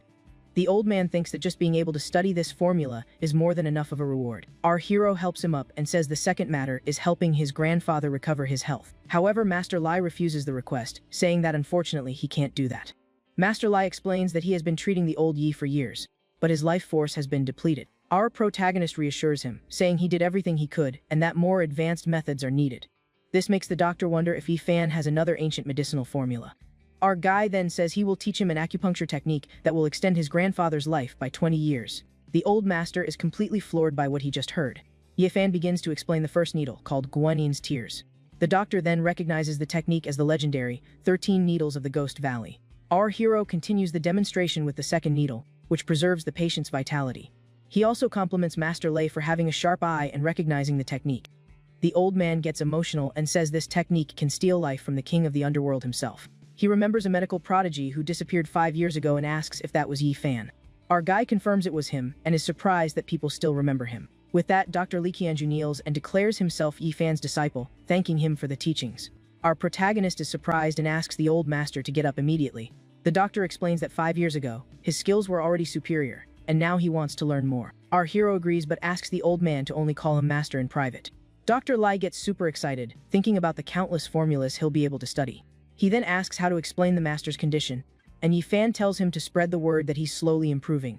With a sinister smile, he thinks that this way, the masterminds behind everything will lose their cool and make a move. Elsewhere, at Elder Zheng's residence, someone is yelling, calling everyone a bunch of useless fools. Elder Zheng is furious because if Yi-Fan recovers, the Yi family's resurgence will be unstoppable. A subordinate tries to calm him down, saying the final outcome is still uncertain. But the elder shouts that if Lei Qianju wasn't confident, he wouldn't be hosting a banquet with important people. He continues, saying that if Yi-Fan recovers, even more people will support the Yi family. Because of this, one of the henchmen suggests they need to eliminate the problem at its root. The elder then agrees and orders the man to take care of it personally this time. The subordinate promises not to disappoint him, with a very sinister look in his eyes. Meanwhile, Yikshu is comforting our hero, telling him he'll recover very soon. She also tells him to take his medicine properly to speed up his recovery. But Linglong shows up and asks Yikshu if the two of them haven't already done.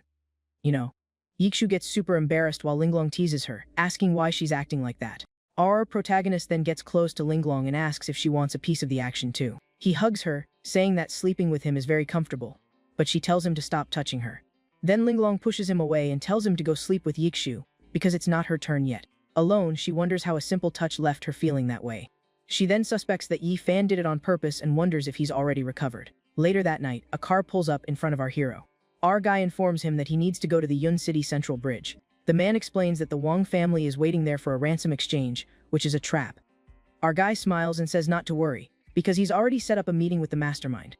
With a cunning look, he says that now all that's left is to sit back and watch the tigers fight. The scene then shows us the Yun City Central Bridge, a place full of overpasses.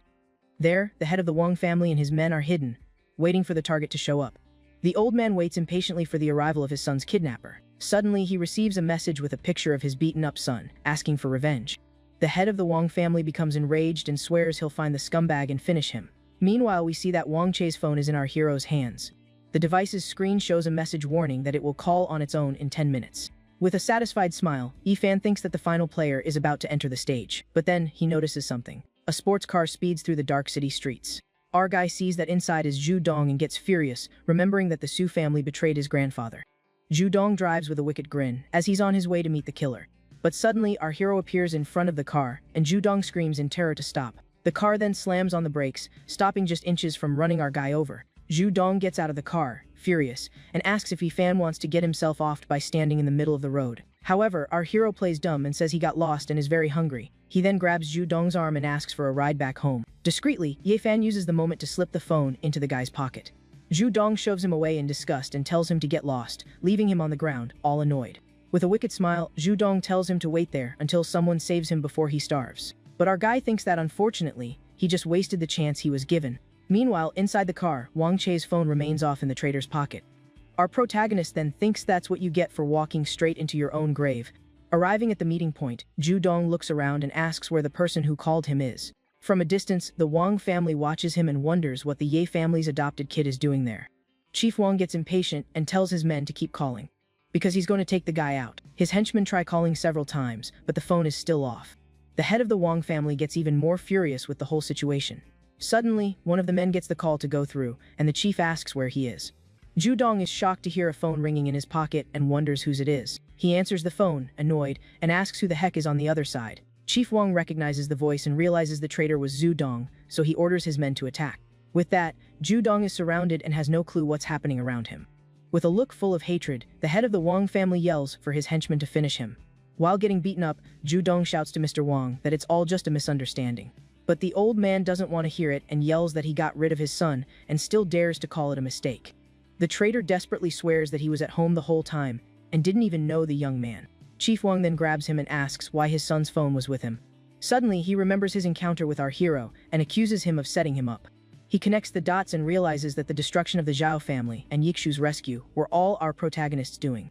Old man Wang doesn't believe it and slaps him, telling him to come up with a better excuse. Furious, he says he's going to send the traitor to meet his son right now. Even while getting pummeled, Zhu Dong desperately insists that he's telling the absolute truth. Far away, our hero smiles, knowing that Yun City will have a new master by tomorrow. The scene then cuts to a building at night. Inside, Wang Fugui wonders if his friend got really lucky finding the vitality pill.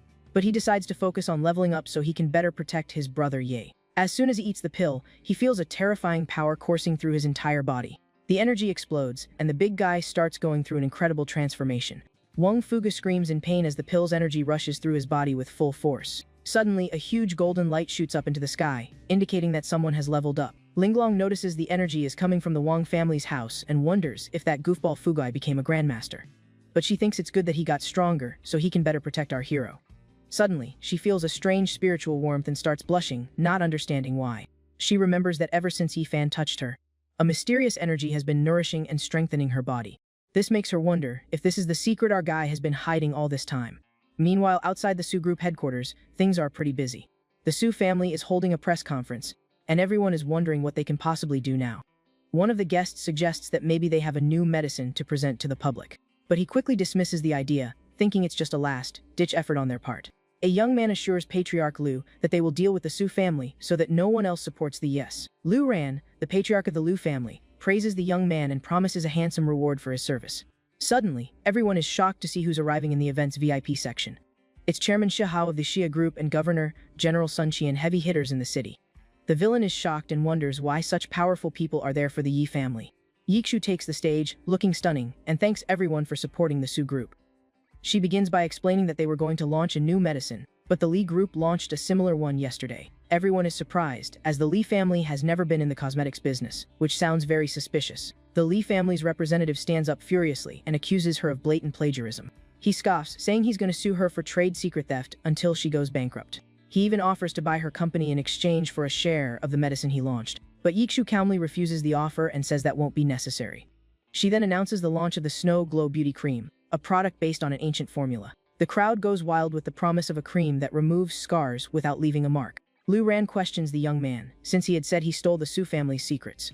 The villain then mocks her, asking if the ancient formula has even been tested, accusing her of fraud. Suddenly, Master Lei Qianju appears and asks if anyone dares to doubt his medical expertise. He reveals that he restored the ancient formula and personally guarantees its fast-acting, side-effect-free results. The audience goes crazy, and one company offers a deposit of 1 billion yuan for the product. Right after that, offers pour in from all sides, with several companies wanting to close a deal. However, the villain in the suit, and Bao Tai crashes the party and challenges her. With a sinister smile, he says he refuses to believe in a medicine that works in minutes. A night falls over the city, and the streets are deserted under the lone glow of a street light. In this very spot, a silver-haired guy named Zhu Dong is anxiously waiting for someone. Watching from a distance, two men recognize him as the adopted son of the Yi family. Their boss, absolutely furious, orders them to keep calling because he's going to take the target out tonight. His goons try to call, but the target's phone seems to be off. This just makes the group's leader even more ticked off, and he lets out a curse in pure rage. Suddenly, one of the henchmen gets the call to go through, and the boss demands to know where he is. Meanwhile, Xu Dong finds a phone in his pocket and wonders whose it could possibly be. He angrily answers the call, demanding to know who's on the other end of the line. The boss recognizes Xu Dong's voice and immediately orders his men to move in. All of a sudden, Xu Dong finds himself surrounded by several armed men, looking completely bewildered. With a death glare, the boss orders his henchmen to finish the kid off. The young man screams that it's all a misunderstanding as he's brutally attacked by one of the men. But the boss yells back that there's no mistake, because he's the one who ended his son's life. Battered and bruised, the guy swears he didn't do anything and has never even met the man's son.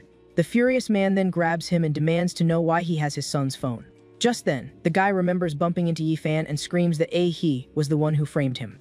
Elsewhere, our MC's a main character smirks, thinking that the Xiao family's downfall was all his doing. But the attacker doesn't buy the excuse and slaps the kid for trying to shift the blame. He says that since he won't tell the truth, he's going to send the kid to join his son. Even while getting beaten, the guy swears he's telling the truth and doesn't know anything. Pinned to the ground, he gets stomped on the back and cries out in pain from the attack. The boss then orders his men to keep an eye on the kid, certain he has accomplices and will try to get revenge. Turns out, someone was recording the whole scene from afar with a cell phone. RMC then asks his ally if he managed to get the whole thing on camera.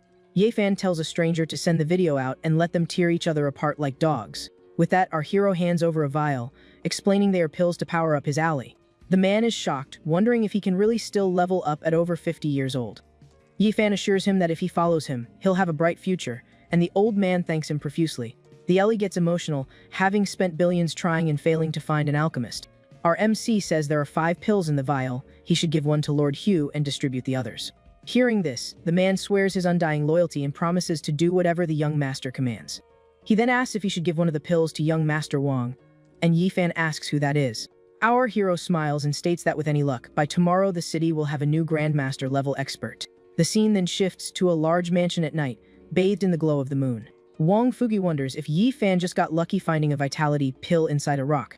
He decides to focus on leveling up to protect his friend and swallows the pill. In that same instant, an intense light flashes in his eyes as power begins to surge through him. A golden aura surrounds the big guy, and he's astonished by the sheer potency of the energy. Elsewhere, our MC thinks to himself that Goli has always been a smart and loyal guy. Suddenly, an orange-haired guy appears and says with a smile that he's figured out the plan. We then see Golai on a stage, announcing a new beauty cream and calling for investors. The crowd goes wild at the opportunity, and everyone raises their hands, desperate for a chance. Watching from a distance, our hero thinks that his ally really knows how to put on a show. Just then, he taunts an old man in the audience, who retorts not to think he's scared of him just because he's from the Go family. With that, the old man gets enraged and shouts for everyone to get ready to attack. His goons in suits and sunglasses surge forward, ready for a fight. He then challenges the crowd, saying he'd like to see anyone dare to close a deal now. Yiki's father confronts him, but the villain just laughs and says this is a punishment from the higher-ups. With a wicked smile, he states that they only have 2 options right now. The first is to side with the Yi family, the second is to hand our MC over to them. Then he offers a ridiculous acquisition price of a measly 50,000 for everything. Yi Qi's grandfather explodes with rage and asks who he thinks he's looking down on. In that moment, the young woman steps in front of our hero, bravely defending him. The villain gets irritated and raises his hand to strike the girl without a second thought. With a look full of fury, he lunges forward to land a clean hit on her. But our hero acts fast, smashing a chair over the attacker to protect his wife. The man screams in pain, his face bleeding after Yi Fan's surprise attack. Filled with hatred, he glares at our protagonist and starts cursing him out for the humiliation. The leader of the goons then turns and yells for his men to attack without hesitation. The boss screams for his henchmen to wipe out the entire Su family, once and for all. But a powerful voice booms out of nowhere, challenging anyone who dares to try. Wong Fugui appears, radiating an aura of power, and our MC is shocked to see how strong he's become. In the crowd, some people comment that genius must be contagious, since both Yi Fan and his friend are monsters. Even so, the villain isn't fazed and plans to capture either Su Yikshu or Yi Fan as a hostage. The enemy warns Wong Fugu to stay out of it, but he says this is his problem too. With that, the big guy threatens him, telling him to get lost, or he'll regret the day he was born. Suddenly, Goli appears and, with a hand on his friend's shoulder, says, "Now it's my turn." With a glint in his eye, the orange-haired guy rushes forward, ready to attack with all his might. He then unleashes a powerful blow that sends several goons flying through the air at once. With a smirk, he reveals he's also a Grandmaster-level expert and challenges his enemies. The people in the audience are floored, their jaws on the floor seeing that two of Yi Fan's friends are Grandmasters. The villain starts to panic, knowing that against two of them, their numerical advantage means nothing. He realizes staying here would be a fatal mistake and that he needs to get out of there ASAP. Suddenly, a woman desperately screams for no one to move, because something has happened. Then, a woman appears with her soldiers, telling everyone to drop their weapons and behave because she has officially had enough. The vendor panics and pulls out two knives, but he's surrounded by soldiers who don't look like they're kidding around. Just then, a spiked club smashes into the ground, showing that things just got a whole lot more serious. A woman then appears and announces that the problem has been handled as her soldiers round up the bandits. With that, the surrounding people breathe a sigh of relief, and one of them comments that he thought he was a goner right then and there. Two men approach the captured patriarch, suggesting a little chat in a more private place. The old man starts to freak out, begging them not to do this to him. An hour later, the scene shifts to a luxurious mansion where this so-called interrogation is about to take place. Inside, the captive is screaming about human rights and illegal imprisonment while tied to a chair. However, his speech is cut short when someone lifts a chair to smash it over his head. Ye Fan shows up acting like a child, yelling they're mean for bullying his wife and deserve a good thrashing. Another interrogator loses his patience and threatens the old man with a knife to get him to start talking already. The patriarch screams in pain as the interrogation methods get way more intense. The young man reminds him that he nearly destroyed an entire family, and a simple ending would be getting off way too easy. The old-timer finally cracks and confesses that Patriarch Laren is behind everything, all to stop a doctor from treating our protagonist. He also reveals that a big shot is coming to check on Yi Fan, but his confession is cut off abruptly. The interrogator gets annoyed and demands the old man tell them something they don't already know. With that, the patriarch reveals that a lone wolf and a young Master Joe are looking for an item to boost their combat power. Our hero hears everything and gets lost in thought about this mysterious item that can amp up fighting strength. Yi Fan cracks a confident smile, planning a special welcome for these enemies coming after him. Meanwhile, somewhere else in the northwest, the scene changes to an imposing mansion at night. Inside, a man observes the previously captured goons, now kneeling and subdued on the floor. A furious elder scolds him for the failed plan that allowed the Su group to steal the show while the Lee family was wiped out. He complains that now their opponents are confronting them openly, and even holding press conferences to declare victory. Suddenly, a more powerful man declares that he will personally go to Yun City to eliminate Ye Fan once and for all. The scene then takes us to a modern building where a big celebration is likely underway. Inside, Yikshu joyfully hugs her husband, thanking him for everything he's done for her. She says that without him, no one would have helped her, and our protagonist replies that he'll always protect her. The woman who helped them watches the two, and thinks that Yi Fan can't possibly be a fool if he can gather so many capable people. Yikshu makes a toast, thanking everyone who supported her, with a proud Yi Fan by her side. She seems very emotional and surprised by all the support she's received, thanks to her beloved. Suddenly, the party is crashed by accusing Yikshu of illegal fundraising and freezing her accounts. She tries to defend herself, saying it was just a deposit, but the officer insists that the company members come with him. At that moment, the woman who helped them earlier steps in front of the soldiers and dares them to take another step. The lead officer then tells her not to make things difficult as his men aim their weapons. She replies that they are the ones causing trouble and that the Su family's reputation will be ruined by this. Our protagonist watches the scene, thinking he has several aces up his sleeve, but it's still too early to play them. Out of nowhere, several military vehicles pull up outside, honking their horns with lights flashing. This makes the officer who was trying to make the arrest furious, and he yells, asking what's going on. Yifan goes back to playing the fool and points at the officers, saying they're mean and want to take his wife away. The new commander then flashes a golden medallion, stating he has orders from the celestial king that must be obeyed. Without a second thought, he orders his soldiers to arrest the other officers who crashed the party. The first officer is quickly pinned to the ground, desperately yelling and asking what they're doing. The commander then bellows that the Sioux group is a military partner and that anyone who messes with them is an enemy.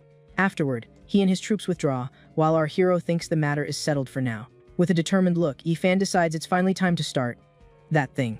We see a door closing as the real action is about to begin. Our protagonist then makes a call and recites a poetic phrase that seems to be a secret code. On the other end, a man named Pang Hai answers, introducing himself as the new pavilion master.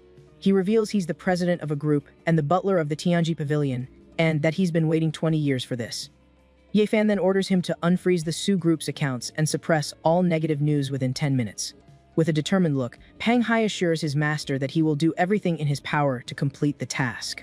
The butler presses a hidden button on the wall to begin his secret mission. A secret passage opens, revealing a high-tech command center. He then activates level SSS orders for his men to resolve all of the Sioux group's problems immediately. The scene cuts to a modern building, likely the headquarters of a major city bank. Inside, the bank president Xian Tao is getting an earful for having frozen the Sioux family's accounts. He's terrified to learn that the Sioux family is a strategic partner of the military and promises to undo everything. The banker realizes this mess is much bigger than he thought and that he needs to cut ties with the Li family. Tough luck for him, he sees a breaking news report that Patriarch Li has been arrested for serious crimes. Qian Tao then collapses in total despair, yelling that his future and his life are totally over. The scene then takes us to the middle of the big city, showing that the drama is still in full swing. At the same time, one of the Sioux family's allies offers to pool some funds to help them through the crisis. But a man comes running with the news that the accounts have been restored and the bank has apologized. This makes Yixu very suspicious, and she wonders how this could be a mistake if the police made everything crystal clear. She then asks Linglong if it was her contacts, but her sister-in-law denies it, saying it would be impossible to act that quickly. Yefan's wife gets pensive, trying to guess who could have enough power to resolve this situation. President Xia, whom our protagonist helped earlier, smiles and concludes that only the young master would have such capability. Suddenly, Wang Fugui shows up, completely shocked, and tells everyone to look at the news on his tablet. The device shows that leader Li, Director Yang, and the bank president have all been arrested for various crimes. The women realize that the entire enemy chain of command has been completely taken down in one fell swoop. At that exact moment, Ichu's cell phone starts ringing, leaving her quite surprised by the call. On the other end, the new bank president apologizes and promises a press conference to clear her name. He also mentions that President Pang Hai of the Juzhou group sends his regards and will pay a personal visit. Ye Fan's wife is completely stunned and wonders if it was the powerful Elder Pang who helped her. She then remembers that the Juzhou group is a colossal force that dominates 13 entire provinces. Linglong comments that not even she or Master Lei could get help from Elder Pang, and Yixu wonders why he would help her.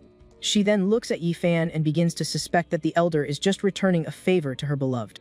The young woman says that just having him by her side is enough to be grateful for, and our protagonist replies that he only cares about her well-being. With that, his super emotional wife hugs him tightly, thanking him for everything he has done.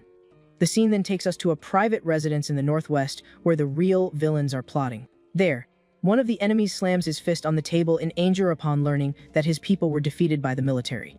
Is Chu Feng, the captain of an elder's personal guard, who calls his subordinates useless trash. The subordinate on the floor explains that everyone involved was arrested and that no one managed to escape. He then reveals it was the Juzhou group's intervention, and Chu Feng becomes enraged at Pang Hai's audacity. With hatred in his eyes, the blonde man decides to go to Yun City to personally finish off Yi Fan once and for all. But an older man stops him right there, questioning his reckless attitude. The elder reminds him that he's just a grandmaster and asks if he really thinks Pang Hai is weaker. The captain then questions who is backing Pang Hai, but his boss tells him to watch his words. The boss explains that the force behind Pang Hai is powerful and forbids him from engaging in a direct conflict for the time being. Chu Feng then nods in agreement, saying he understands the plan and now knows exactly what to do. With that, the villain's big boss lets him go, believing that Pang Hai's support will crumble on its own. Meanwhile, the scene returns to the party, where everyone is celebrating and toasting with wine glasses. Xiu's father then makes a toast because, with the new deposits, the family is finally back from the brink of bankruptcy. But our protagonist knows that the enemies are still watching and that he can't let his guard down. Suddenly, a female voice calls his attention, asking for help because her heels are hurting her. Just then, Shuun Yufei, his ex-fiance, appears in the hall wearing a stunning dress that turns every head. Yifan is completely shocked and wonders what the heck she's doing here again to bother him. The other guests start gossiping about the nerve she has to show up there and say she must be jealous. He then turns down her request for help, saying that his wife Yixu would get jealous of the situation. However, the young woman seems to lose her balance on purpose as her high heel twists on the floor. She then throws herself directly into our hero's arms, who is completely dumbfounded by her move. The ex-fiance swears he'll forgive her, but Yifan can only ask her to get up quickly. But instead of obeying, the girl hugs him even tighter, leaving our protagonist frozen. She whispers a warning about a martial arts master who is on his way, and that he must be very careful. At that exact moment, one of the sisters-in-law appears furious and yells, asking what the heck she is doing. Furious and yells that the ex-fiancé dumped him, and now she's back, shamelessly clinging to him. But the girl insists she needs to tell him everything she knows and asks him to pass the information to his grandfather. Our protagonist thanks her for the warning but says that being near him will only bring her more trouble. Then pinches his cheek and forbids him from talking to the girl again, and he happily agrees. Yi Fan's grandfather is shocked to learn someone named Xu Jin blew himself up along with the Wong family. A subordinate explains that he did it to avenge his son, and that in one night, 2 of the Ye family's enemies were eliminated. The young man also reveals that all the families who opposed them were completely defeated at once. With a smile, the grandfather realizes our hero has been playing dumb all along, leaving the subordinate confused. The elder then laughs and changes the subject, saying they've said enough not to spill his grandson's secret. Back at the party, a new guy named Lu Qinjiang arrives uninvited and congratulates the Su family. Yixu is surprised and asks what on earth the eldest son of the Lu family is doing at their event. Our protagonist thinks that his ex-fiance's information was correct and that the enemy has indeed shown up. Linglong moves closer protectively, wondering what the Lu family, who have always been their rivals, is planning. The newcomer gets jealous, thinking that Yixu and Linglong are beautiful and that Yifan has 7 wives. He then taunts our hero, saying it's a shame he went soft in the head and can't enjoy his wives. The rival offers to teach our hero how to handle his wives, guaranteeing he'll leave them both very satisfied. The villain thinks to himself that Captain Chu sent him to test the guy, since no man would take an insult like that lying down. But without warning, our protagonist grabs a bowl of soup from a waiter and smashes it right in the provoker's face. With his face all red from the hot soup, the enemy screams in pain and asks if our hero has completely lost his mind. Ye Fan curses him back, while the villain is shocked that he couldn't dodge the soup, even as a grandmaster. Furious, the rival decides he's going to find out the truth and lunges forward, yelling that our protagonist has a death wish. Our hero then hides behind Linglong, acting like a scared child and asking for her protection. Linglong protects him with a death glare and challenges the attacker to lay a single finger on her husband and see what happens.